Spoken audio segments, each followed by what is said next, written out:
Tetsuhiro has known the senpai for 5 years, and finally his fantasies have come true.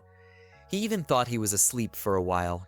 Suichi woke up and was furious, but he couldn't hit the guy because of what he did to his bumper yesterday. Tetsuhiro was not at all remorseful for what he had done, and the senpai asked him to bring a knife from the kitchen.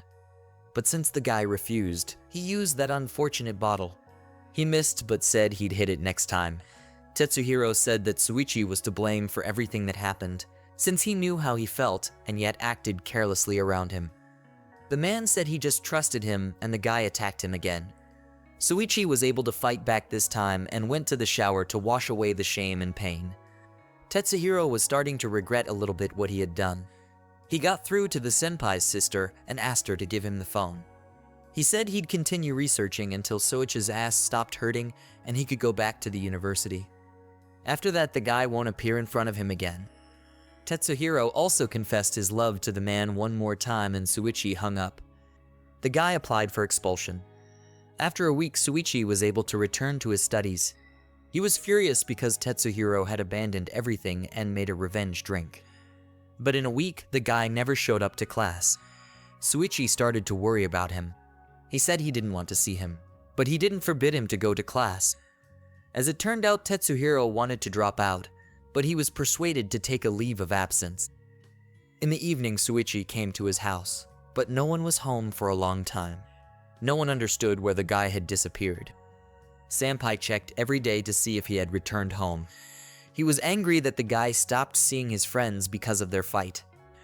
Suichi went to the extreme and got Tetsuhiro's family contacts, but his parents said they hadn't contacted him for years.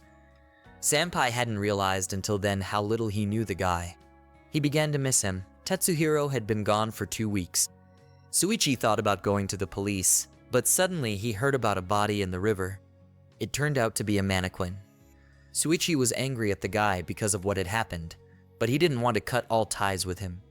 He even began to blame himself for how cold and careless he had acted.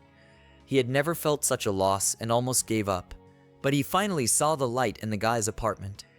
Tetsuhiro hadn't expected to see him. He traveled to his hometown, but didn't meet the family.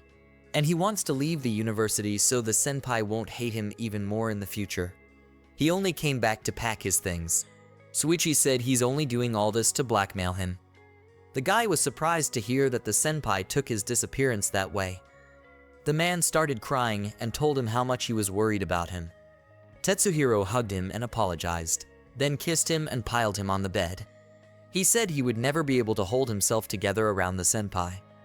Then he threatened to drop out if the man pushed him away. I posted what they were doing on Patreon. For 2 weeks while Tetsuhiro was missing, he stayed at a friend's house. He asked the senpai if they were in love now, and Suichi said not to act gay.